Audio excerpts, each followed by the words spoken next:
Okay, well, I'll go ahead and get started. We're going to be covering Chapter 11. So if you have your book, and you might want to open the online classroom as well, because we'll probably be referring to some stuff in there. Chapter 11 is about friend functions, overloaded operators, and arrays in classes. And I'm just going to do a quick run through of the chapter before I start talking about our assignment for this week. And I'm going to go ahead and open Visual Studio, so you might want to open Visual Studio also.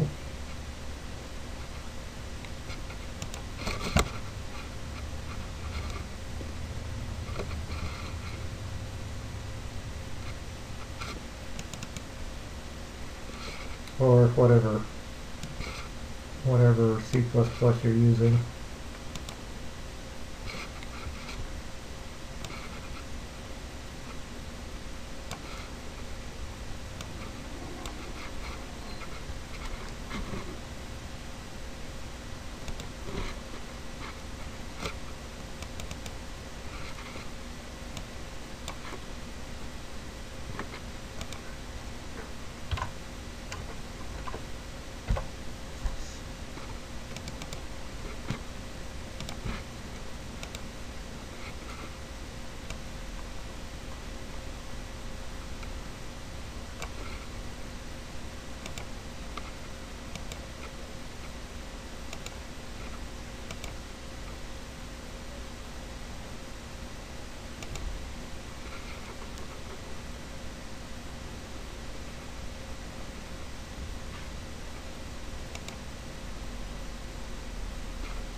Okay,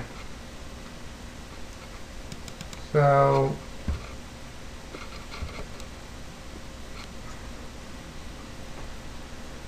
first section is about friend functions. A friend function is basically a way to have a function that's not officially part of your class, but it is allowed to access things in your class. And so the example is the equality function display 11.1.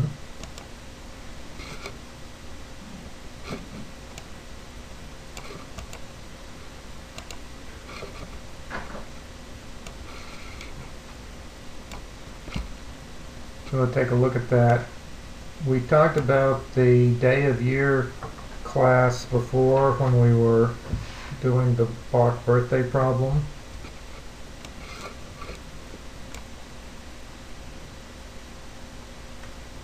Hello, Mr. Fisher. Welcome. We're quickly going through the chapter right now before we start talking about any homework.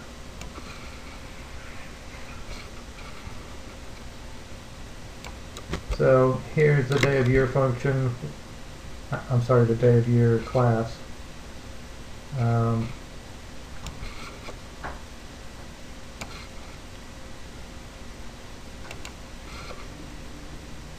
We've got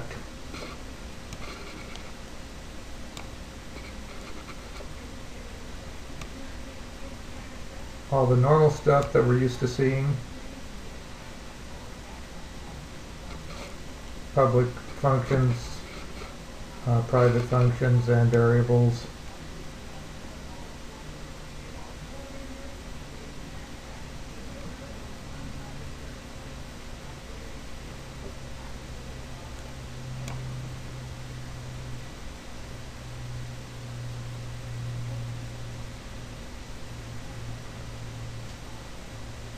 And they have added a new function called the equal function.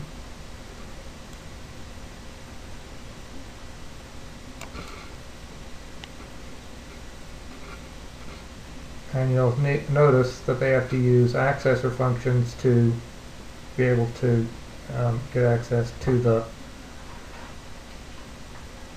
local variables of the class. So then if we go to display 11.2, now we have a friend function that's part of the day of year class.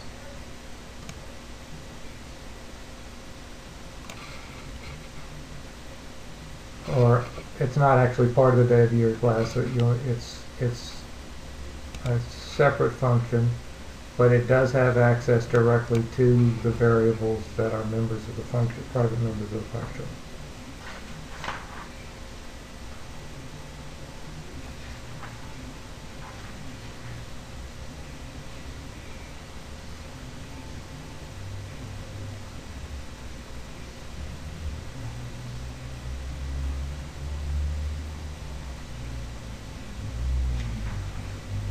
So typically you would use a friend function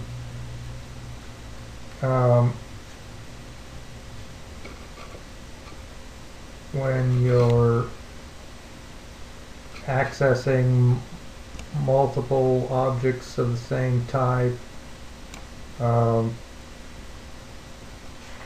just to make the definition a little simpler for doing things that require access to private member variables.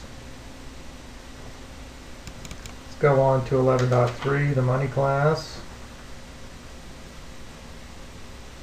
Okay, so the initial version has some friend functions for an add and an equal, or adding two money amounts and comparing, see if they are equal to each other.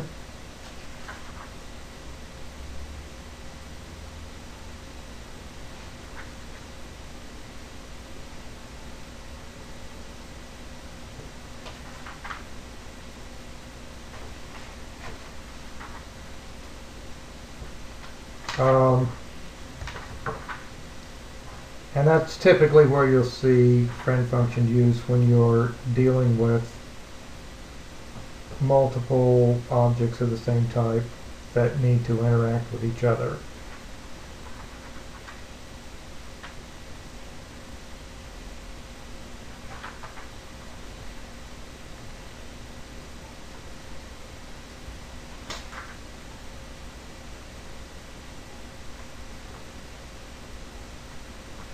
We've used the const modifier before. If you look on page 620, they're talking about the const parameter modifier. Anywhere we use the const modifier, you're saying that the variable that's has that modifier cannot be changed. In this case, when we're using it for a parameter, even though we are passing the parameters by reference, which we have to do for objects, the function cannot modify the contents of that variable. So we use that to make sure that, or to make our code as simple as possible. We know for a fact that this function is not going to be modifying those values, and so we specify that.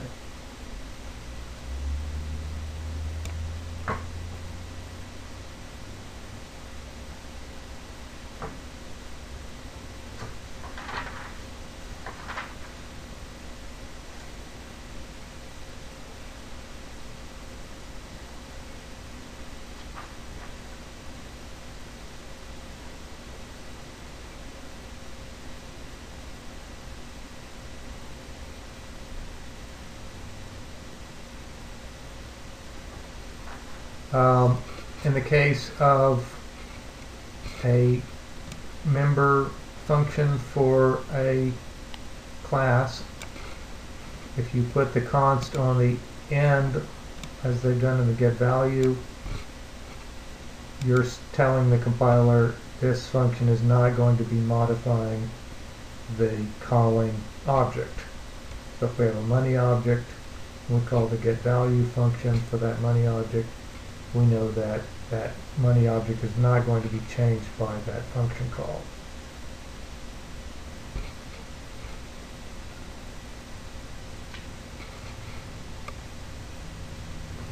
Alright, so the next section is about overloading operators. Do you have any questions so far?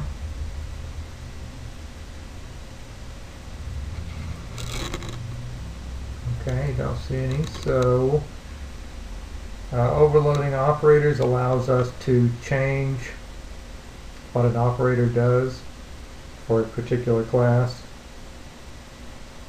You probably are already aware of the fact that the plus operator has been overloaded in the string class. Instead of adding two values together in the string class, the plus operator concatenates two strings together. We can do the same thing with that operator in other classes or with other operators.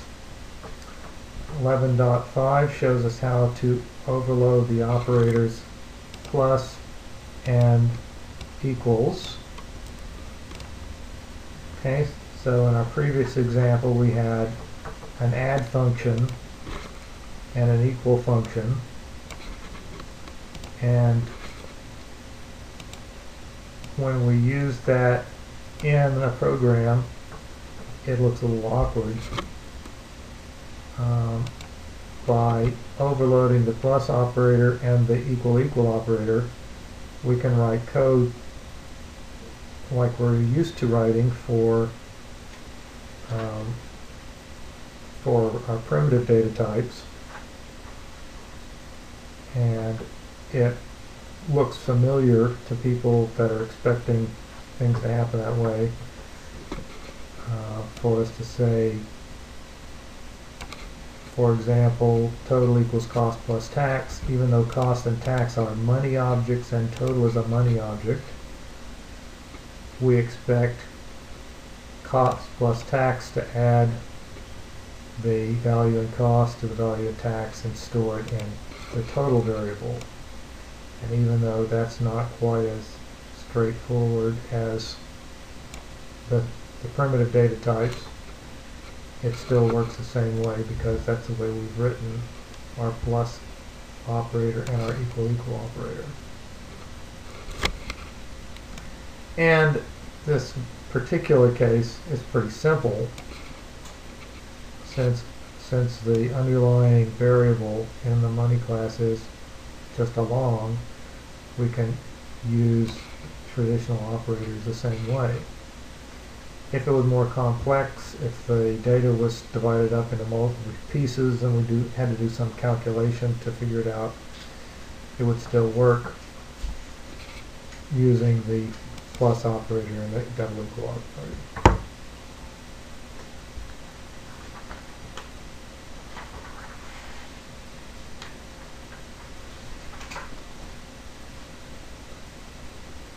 Okay, and the way we overload operators, well, are binary operators. That just means they have two inputs that we're putting together. Just have two parameters. If we're going to overload a unary operator, meaning it acts on one value,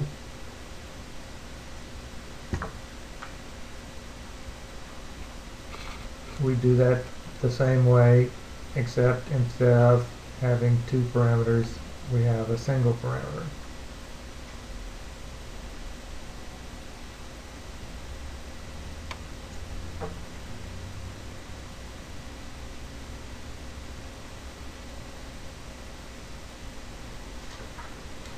Also in the book they show you how to overload the insertion operator and the extraction operator.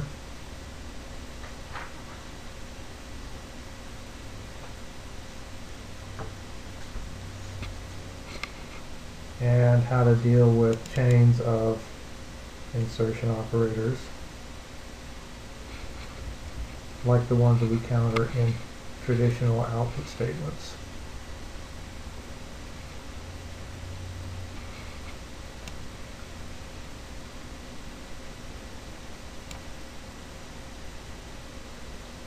In 11.7, they are showing you an example of using some code with a money object, a money class that has an overloaded insertion operator.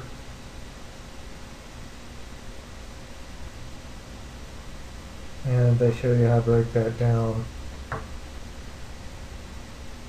on page 635.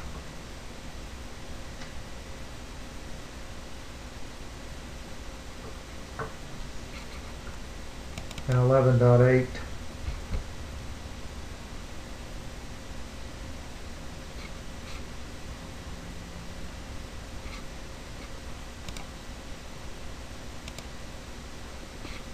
is showing you how to overload that extraction operator and the insertion operator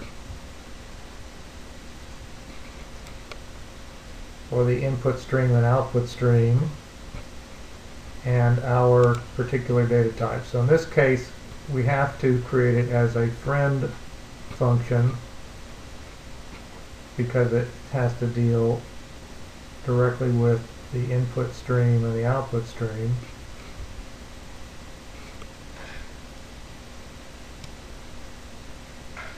As they interact with our money objects that we have created.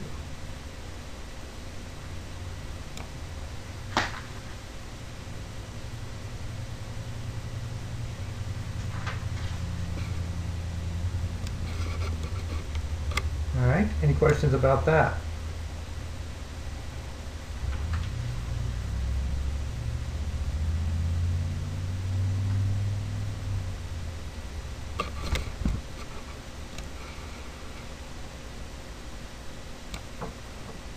Alright, if not, let's go on to arrays and classes.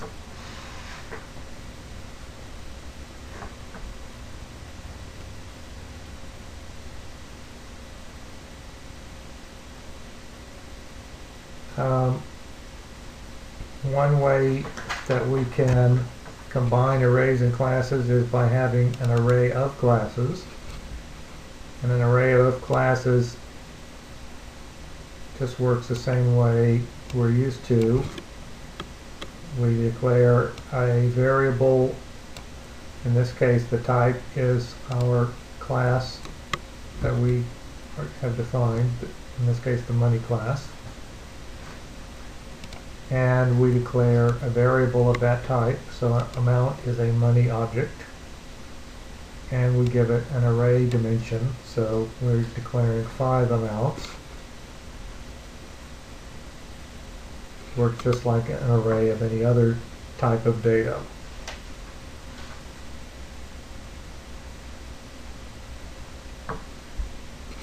We can also use arrays as members of a class. So in this case, we have a temperature list class,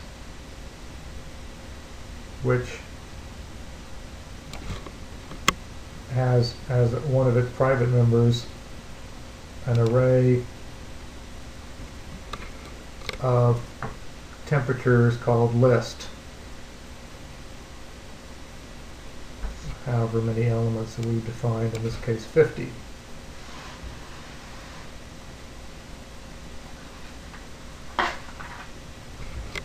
And display 11.10 shows you how you could use that in a program.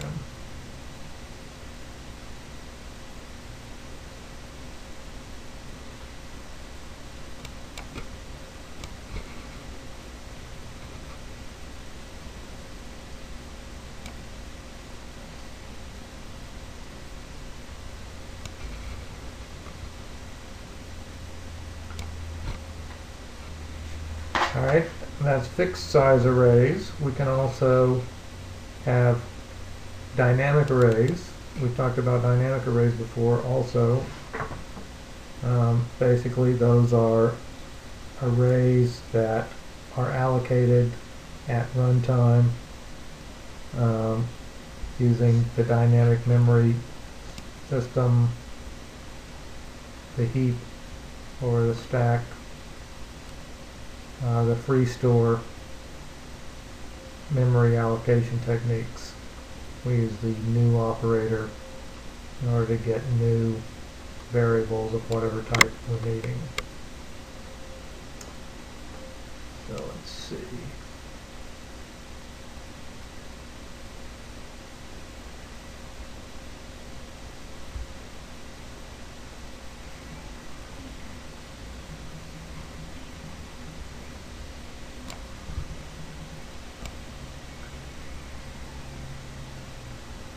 .11 is using a string var class.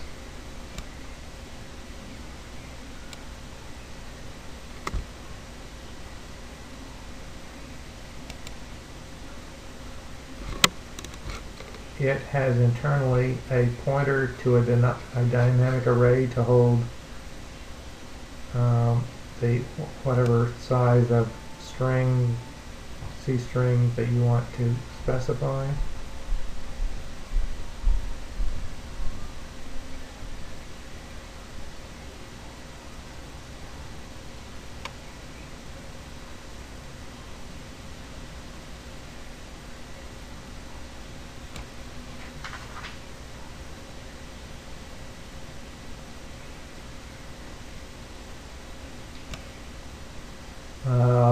We call the conversation function, which creates a string var using the value. So they've used it with a value of 30.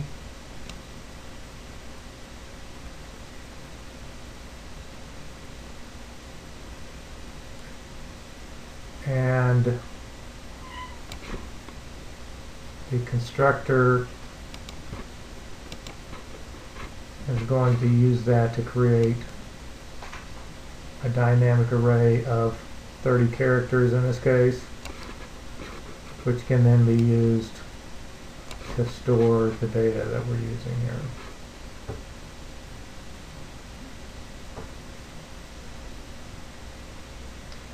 Once we start using dynamic variables in our classes, we have another thing to worry about, and that is what's called a destructor. A destructor is basically the opposite of a constructor.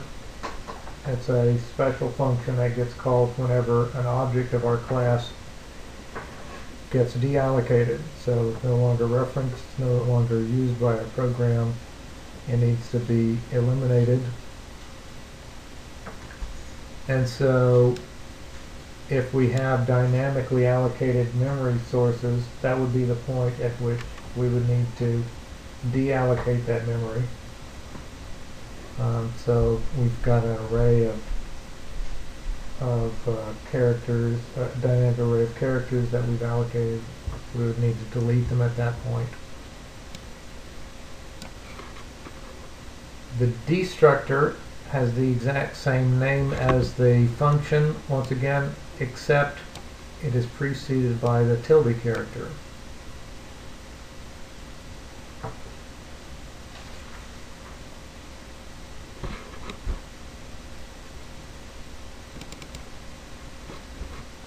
So if we look at another implementation of, well, okay, the implementation part, or the definition part of the string var class is the string var destructor, and you'll see all it does is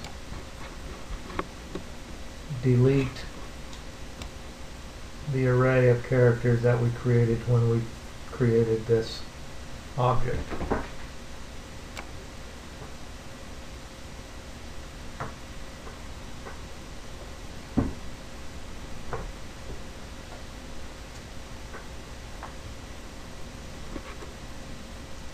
So our constructors all allocate memory for a character array to hold a C string, and our destructor will then deallocate that memory and release it back to the system.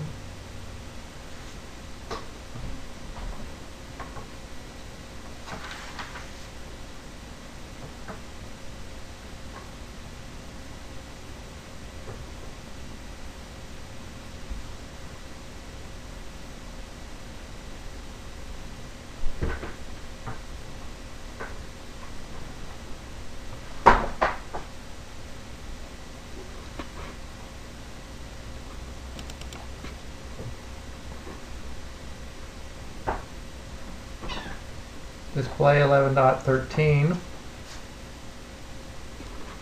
is showing you some code that could potentially cause a problem.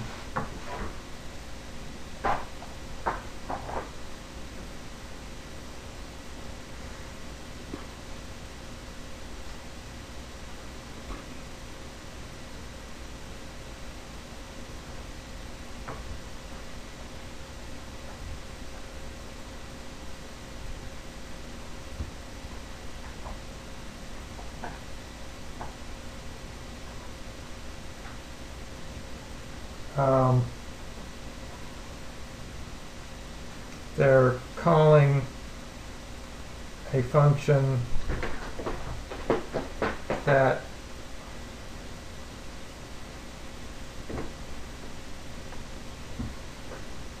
has a value parameter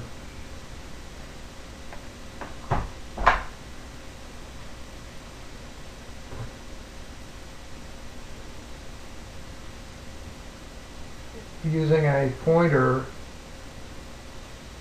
Even though it's a call by value parameter, the fact that we're using a pointer means that the pointer is still pointing to memory that's outside of that function. And so it's still that the pointer is just a copy of the original pointer, but it's still pointing to the memory, the original memory, and so it can change the value of that memory the same way it would if it was a reference parameter. So that's a kind of a tricky thing to worry about when you're passing pointers around.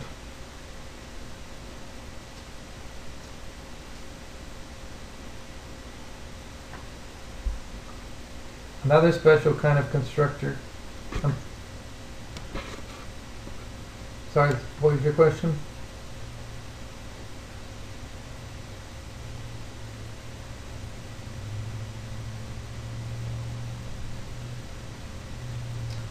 Well, the fact that it's a pointer just makes it tricky. Anytime you're working with pointers, you need to be aware of the fact that those are referring to values whenever you use them. They're referring to a particular piece of memory. I'm not sure. Other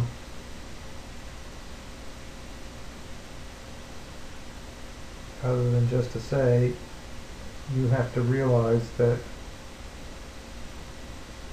what you're doing when you refer to a pointer is affecting the memory being pointed to.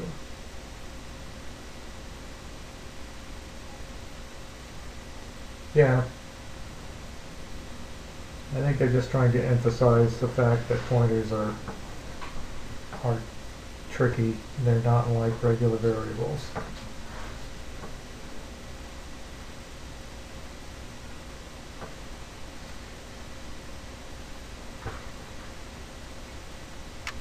Does that help? Okay. Copy constructors are a special kind of constructor that allow us to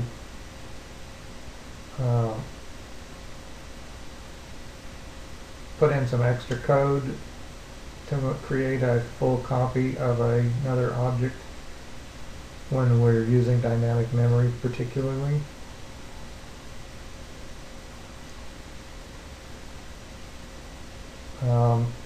So in the example on page 658 and 659, if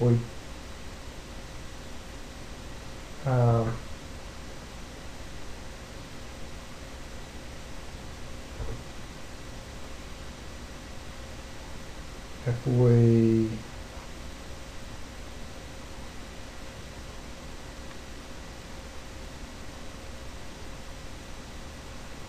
refer to an object of the string var type in this showString function,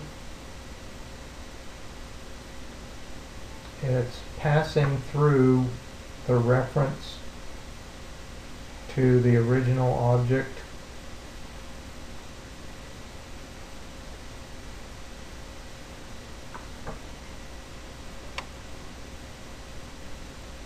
and so the call goes through it refers to the string, it uses it, and then when we come back from that function, the second string var object called the string goes out of scope, which causes the destructor to be called, which wipes out the memory and deallocates it. Problem is, most of those were referring to the same memory, and so now that it's been deallocated, the original string var object is no longer has a valid string that it's pointing to. So you need a copy constructor to make its own separate complete copy of that dynamic memory area, so that when the new string var goes out of scope and its destructor gets called, it's not affecting other copies of that same string var.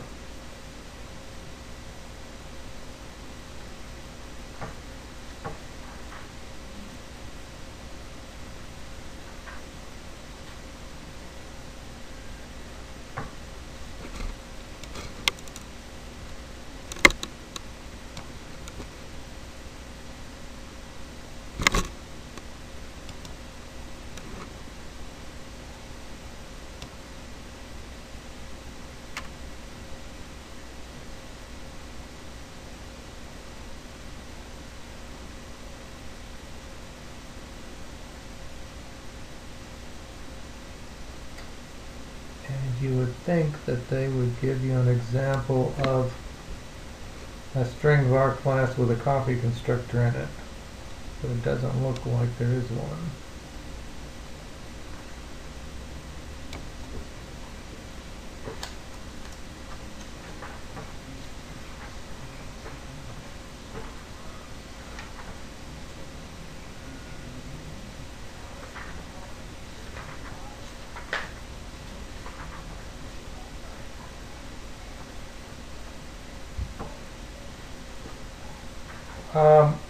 Well, let's go on. Let's talk about the assignment operator.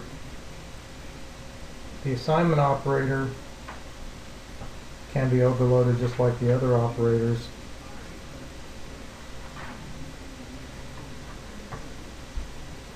And when we overload the assignment operator for a class, it allows us to make a complete copy of the dynamic memory for that class as well. They show you an example of that on page 663.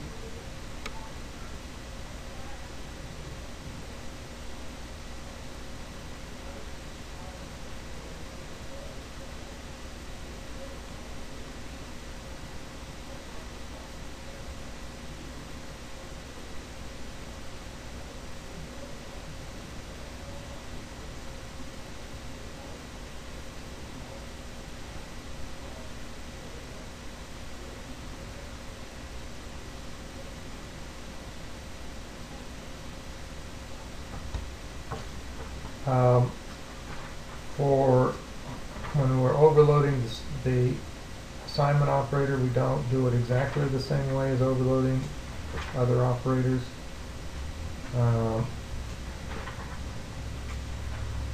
For example, we don't do it as a friend function. It has to be a member function.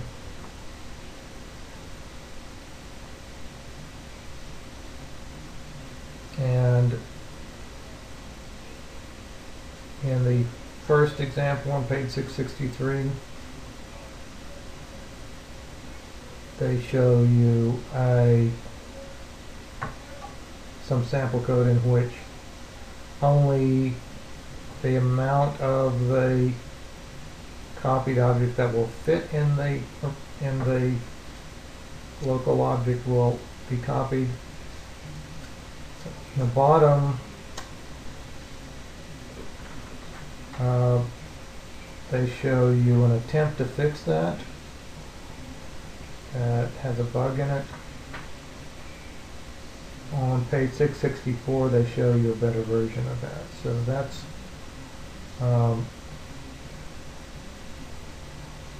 basically what they're doing there is, if there's enough space to hold the new value, they'll go ahead and copy it from the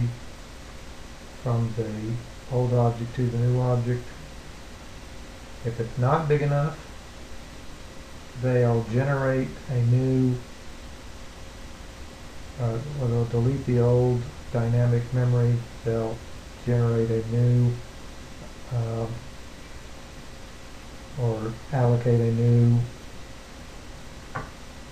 amount of dynamic memory, and then copy the new value into it.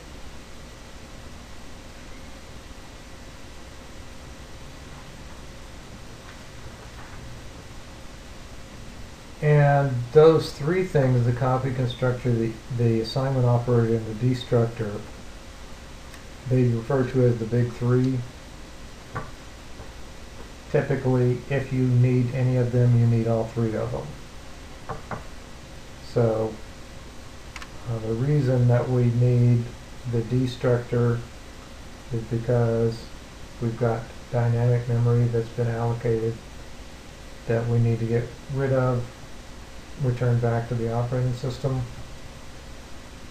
And that's the same reason that we would need to have a copy constructor and an assignment operator to verify that we have enough memory, and that we make a complete new copy of whatever value is being held on to in dynamic memory.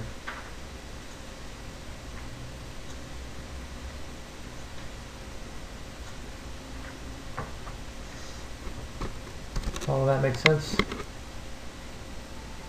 Okay.